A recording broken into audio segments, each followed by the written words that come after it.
quick announcement. I am going to be in Las Vegas this weekend. Any of you are in the Las Vegas area, I'm going to be staying on the Strip. So follow me on Instagram or Twitter if you want to DM me and meet up. Depending on how many people want to meet up, I'm willing to do that maybe on Saturday night. I'll make an announcement on both Instagram and Twitter the day of. That way you know exactly what's going on. The only reason I can't plan it for sure, if there's a trauma surgery, I have to go to that because I'm going there for work.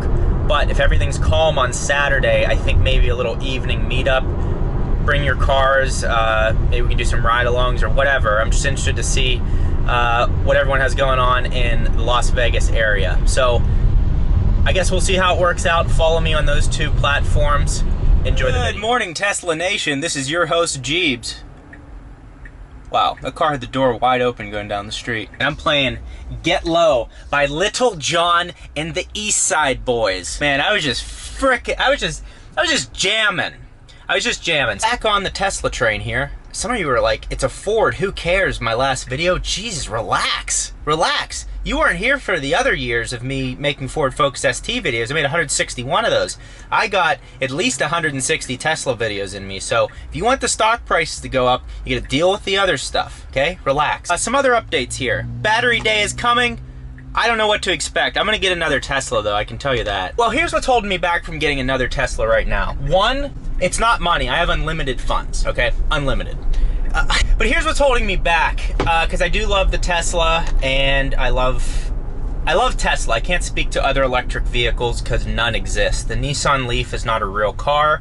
The Chevy Volt is not a real car. None of these cars are real or usable. Tesla, you Tesla fanboys, you love to hear smack talk like that. I'm starting to get into the Tesla Twitter world, and it's just, you guys are brutal. We've gained a lot of female followers, so thank you to you female followers. I was going to start this video by saying, what up, sluts?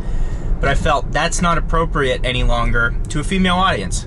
So I don't want to do that. This guy's been accelerating aggressively, and I gotta admit, he's gonna feel the wrath here shortly. Battery day's coming. Hopefully they release a 400 mile battery. I have no clue as to what's coming.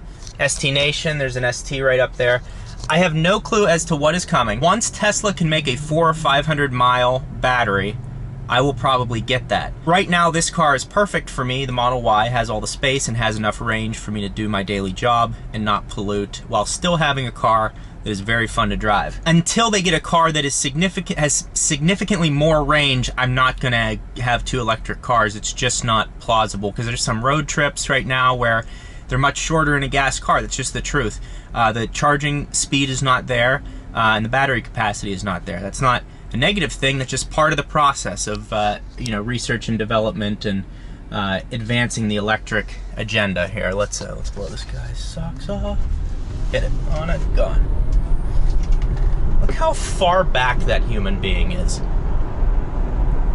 What is he? What's he doing? Here he comes. Here he comes. I always, like, I'm going 50, so he's probably going 50 speed limit. There he goes. Anyways, enough street racing, Jesus. If you haven't seen my video on the floor mats, check that out. I got the 3D mats in this car. After having some time to ride around in them, use them, I really like them. This video is not sponsored or anything, it's just me saying that. They fit the car perfectly, and it's nice getting in and not having to worry about how I got like grass or sand in the carpet or anything like that. Like, I play golf, so I put my spikes in the back or my golf bag or whatever. There's always grass and sand that gets everywhere, and I have to sweep it out because I love keeping my cars clean. So having these mats and not worrying about that is very nice. Additionally, if you haven't seen the ceramic video, you can try a ceramic coat for free with hydrosilics. I'll have my discount code in the comments below, but literally you just have to pay shipping. Watch my ceramic video. It's linked at the top of your screen here in the card. It's just worth your time because you get to try something at virtually no cost. Apologize for the rant. On to the meat of the video. The meat is why you're here, and the meat today, our target today, is the Mercedes-Benz GLA 43 AMG, which is basically a watered down version of the GLA 63 and 63S AMG.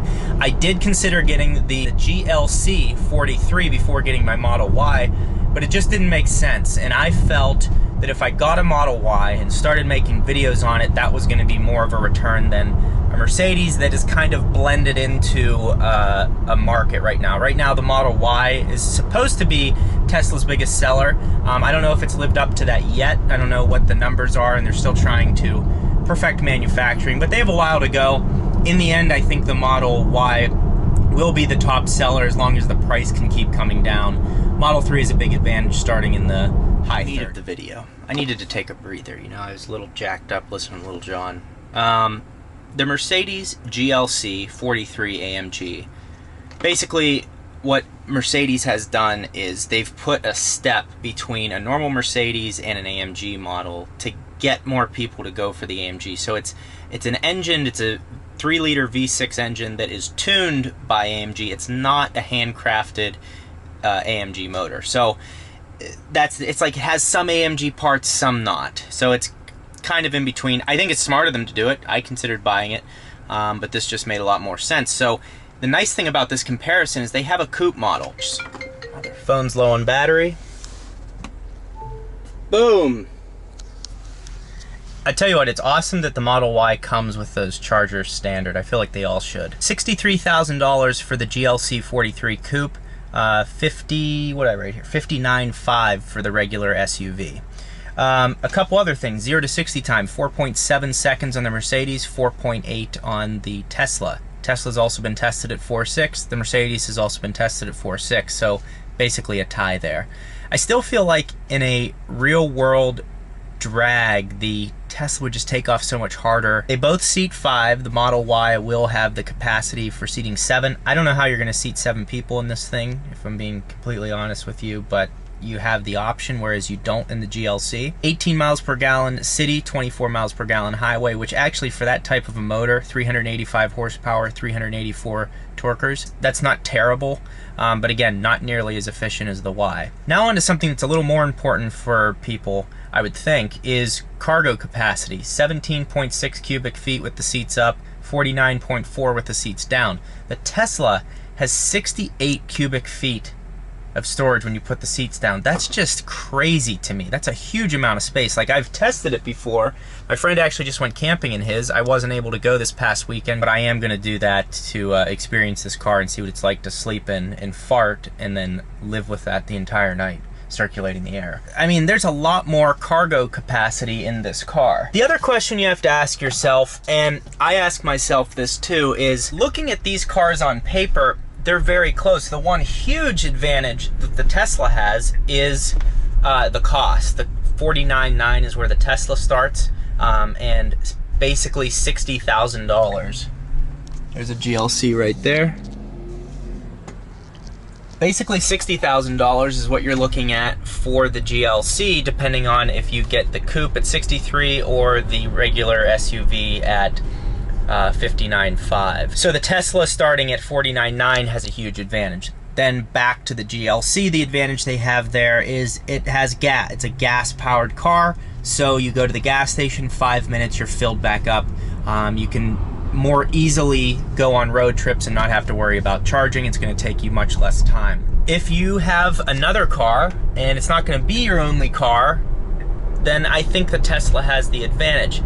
You also have to think to yourself, from my perspective as an automotive enthusiast, I'm always seeing what's coming out next. I love Porsche.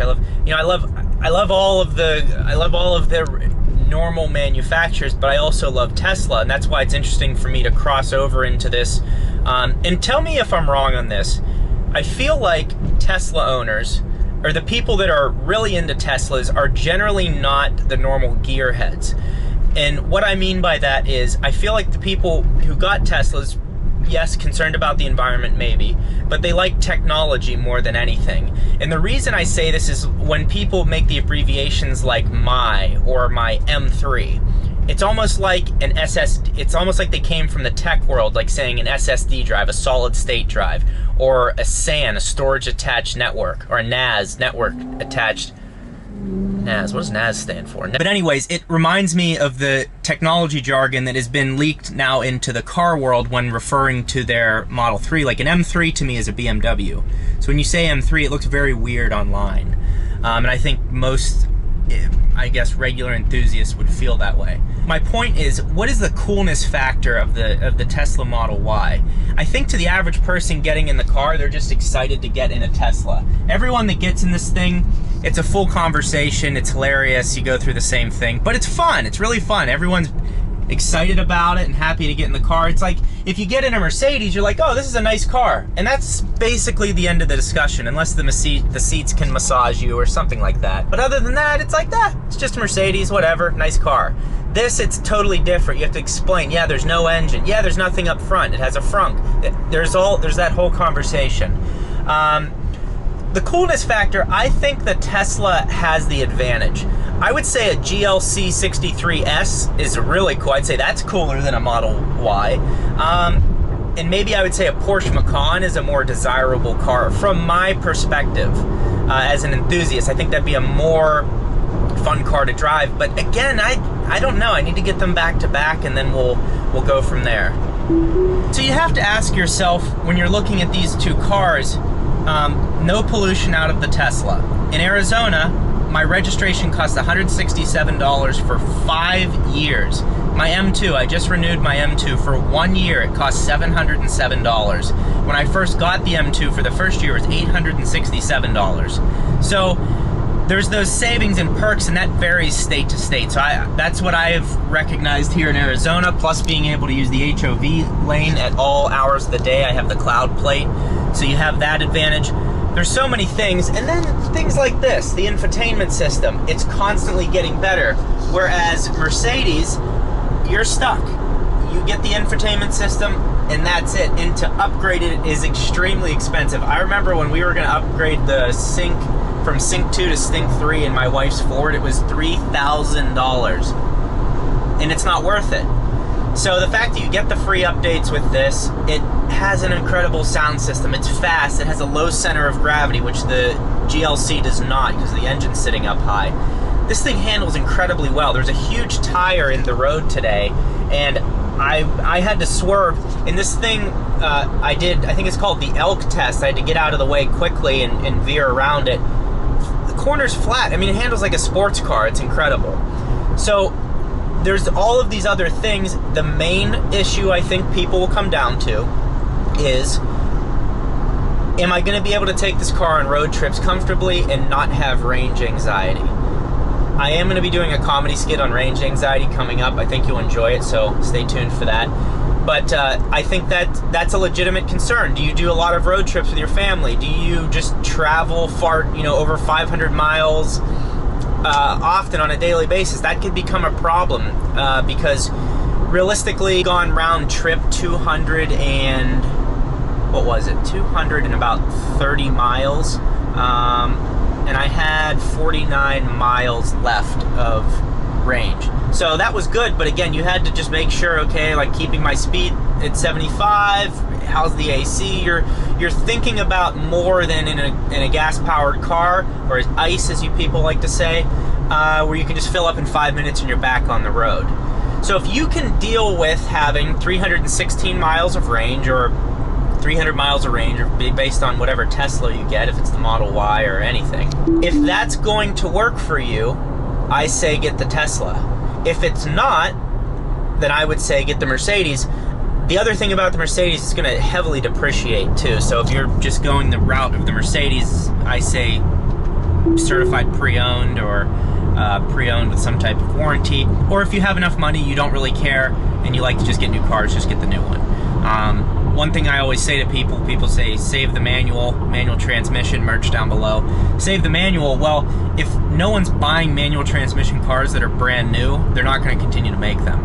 So you have to put your money where your mouth is. If you want Tesla to continue to succeed, you buy a Tesla. If you want Mercedes to succeed, you buy a new Mercedes. That's how they're going to be able to keep on going. I'm going to cut it there for this evening. Appreciate all of your support. Also, thank you all for any of you who have used my referral code.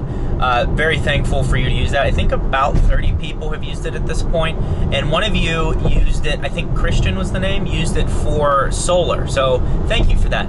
The one question I tweeted out is, I get a $400 I don't know if it's cash or if it's like a store credit to Tesla for $400 for someone using my referral code. And I don't know how that money can be used. I don't know where to get it. So if someone could let me know down in the comments, I'd really appreciate it. But yeah, I'm enjoying making the Tesla content, learning about the community. But I don't know, even like tonight, just, you know, I have to go to work and I have to go pick something up. And it's just not that big of a deal because it's fun to drive this car. It's comfortable. The sound's great. Listen to a podcast, listen to some music. And it's just enjoyable. You know, I mean, like, what else am I going to do? I'll get home. My dog will still love me. My wife may or may not be there. I don't know, you know. She's a human. She can make her own decision. Thank you all for watching. Thank you for the support. The growth that I'm going through on the channel is great. It's better than it's ever been in the 8 years I've been doing YouTube. Very thankful for that. And I'll be continuing to crank out Tesla videos and other videos. Any suggestions, put them in the comments below. If you're in Phoenix, I'm gonna have a meetup here soon with Teslas. Whatever you're driving, I literally don't care.